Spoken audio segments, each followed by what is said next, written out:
ಇವತ್ತು ನಮ್ಮ ಅಣ್ಣ ನಂಗೆ ಧ್ಯಾನ ಮಾಡೋದು ಹೆಂಗೆ ಅಂತ ಹೇಳ್ಕೊಡ್ತಾ ಇದ್ರು. ಇವತ್ತು ಸಡನ್ ಆಗಿ ಬ್ಯಾಗ್ ಪ್ಯಾಕ್ ಮಾಡ್ಕೊಂಡು ಗಾಡಿ ಸ್ಟಾರ್ಟ್ ಮಾಡ್ಕೊಂಡು ನಮ್ಮ ಹುಡುಗರು ಬಾಯಣ ಅಂತ ಹೋದ್ವಿ. ಏನು ಅರ್ಥವೇ ಆಗ್ತಿಲ್ವೇ ಈ ಕೇಸು. ಇಲ್ಲಿಂದ ಬನಶಂಕರಮ್ಮನ ದೇವಸ್ಥಾನಕ್ಕೆ ಹೋಗಿ ಬ್ಲೆಸ್ಸಿಂಗ್ಸ್ ತೊಗೊಂಡು ಹೊರಟ್ವಿ. ನಾವಿವತ್ತು ಹೋಗ್ತಿರೋ ಪ್ಲೇಸ್ ಯಾವುದಪ್ಪ ಅಂದರೆ ತಮಿಳ್ನಾಡಲ್ಲಿರೋ ಅರುಣಾಚಲಂಗೆ. ಕಡೆಗೂ ಕೃಷ್ಣಗಿರಿ ಹತ್ರ ಬಂದ್ವಿ. ಟೈಮ್ ಆಗಲಿ 11:48 ಆಗ್ಬಿಟ್ಟಿತ್ತು. ಇಲ್ಲಿಂದ 10 ಕಿಲೋಮೀಟರ್ಸ್ ಇತ್ತು ಇನ್ನು. ಅದಕ್ಕೆ ಒಂದು ಟೀ ಹಾಕೊಂಡು ನಮ್ಮ ಜರ್ನಿನ ಮತ್ತೆ ಸ್ಟಾರ್ಟ್ ಮಾಡಿದ್ವಿ. ಇಲ್ಲಿಂದ ನೆಕ್ಸ್ಟ್ ಸ್ಟಾಪ್ ರಾಜಗೋಪುರಂ. ಇಲ್ಲಿ ದೇವರಿಗೆ ಬತ್ತಿ ಹಚ್ಚಿ ಕೈ ಮುಗಿದು ಹೊರಗಡೆ ಬರೋ ಅಷ್ಟರಲ್ಲಿ ಆಂಟಿ ಆಗಲಿ ನಾಮ ಹಾಕಕ್ಕೆ ಕಾಯ್ತಾ ಇದ್ರು. ಕಡೆಗೂ ಆಂಟಿ ಹತ್ರ ನಾಮ ಹಾಕ್ಸ್ಕೊಂಡು ಇಲ್ಲಿಂದ 14 ಕಿಲೋಮೀಟರ್ ಗಿರಿ ಪ್ರದಕ್ಷಿಣೆ ಸ್ಟಾರ್ಟ್ ಮಾಡಿದ್ವಿ. ಇಲ್ಲಿ ಇರೋ ಗಿರಿನ ಪ್ರದಕ್ಷಿಣೆ ಮಾಡೋದು ಹೆಂಗೆ ಅಂದರೆ ಸಾಕ್ಷಾತ್ ಶಿವನೇ ಗಿರಿಯ ಸ್ವರೂಪದಲ್ಲಿ ಇಲ್ಲಿ ಕುಂತಿದ್ದಾನೆ ಅನ್ನೋ ಇತಿಹಾಸ ಇದೆ. ಇಲ್ಲಿಂದ ಗಣಪತಿ ಆಶೀರ್ವಾದ ತಗೊಂಡು ಮುಂದೆ ಹೋಗ್ತಾ ನಮಗೆ ಸಿಕ್ಕಿದ ಮೊದಲನೇ ಲಿಂಗನೇ ಇಂದ್ರಲಿಂಗಂ. ನಾನು ಕೇಳಿದ ಪ್ರಕಾರ ಈ ಗಿರಿ ಸುತ್ತ ಇರೋ 8 ಲಿಂಗಗಳು ಯಾವುದು ಮಾನವ ನಿರ್ಮಿತ ಅಲ್ಲ, ಎಲ್ಲದಕ್ಕೂ ಒಂದೊಂದು ಹಿಸ್ಟಾರಿಕಲ್ ಕತೆ ಇದ್ದೇ ಇದೆ. ಇಲ್ಲಿಂದ ಮುಂದೆ ನಾವು ಹೋಗಿದ್ದ ಲಿಂಗನೇ ಅಗ್ನಿಲಿಂಗಂ. ಈ ಅಗ್ನಿಲಿಂಗಂ ಹತ್ರ ಸ್ವಲ್ಪ ಹೊತ್ತು ಕುತ್ಕೊಂಡು ಧ್ಯಾನ ಮಾಡಿದ್ರೆ ನಮ್ಮ ಜೀವನದಲ್ಲಿರೋ ಕಷ್ಟಗಳು ಮಾನಸಿಕ ತೊಂದರೆಗಳೆಲ್ಲ ದೂರ ಆಗುತ್ತೆ ಅಂದ್ರು. ಅದಕ್ಕೆ ನಮ್ಮನ್ನ ಧ್ಯಾನ ಮಾಡ್ತಾರೆ ನೋಡಿ.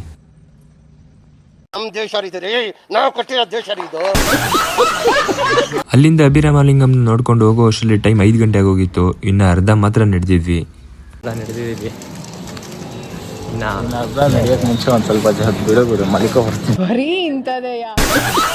ಹಾಗೆ ಮುಂದೆ ಹೋಗ್ತಾ ಕೈಲಾಸಗಿರಿ ಮೇಲೆ ಉರಿತಾ ಇರೋ ಅಗ್ನಿದೀಪದ ದರ್ಶನ ಆಯ್ತು.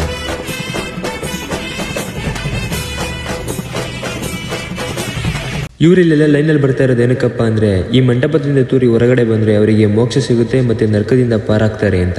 ಅದಕ್ಕೆ ಈ ಜಾಗನ ಭೂ ಕೈಲಾಸ ಅಂತಲೂ ಕರೀತಾರೆ.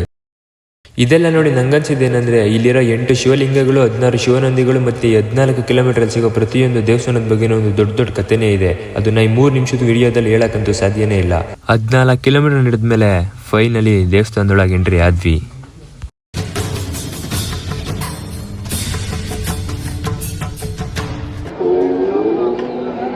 ವೀಕ್ ಡೇಸ್ ಅಲ್ಲಿ ಹೋದ್ರೆ ಜನ ಕಡಿಮೆ ಇರ್ತಾರೆ ಅನ್ಕೊಂಡು ನಾವು ಹೋಗಿದ್ವಿ. ಆದ್ರೆ ಇಲ್ಲಿ ನೋಡಿದ್ರೆ ದರ್ಶನ ಮಾಡಕ್ಕೆ 4 ಅವರ್ ಬೇಕಾಯ್ತು.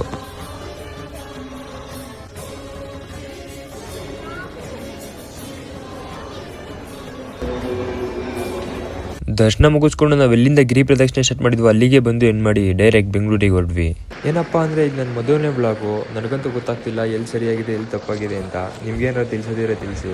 ಬಟ್ ಇಲ್ಲಿ ಹೋಗಿದ ಪ್ರತಿಯೊಂದು ಕ್ಷಣನೂ ಸಖತ್ತಾಗಿದೆ ಕಣ್ರಿ.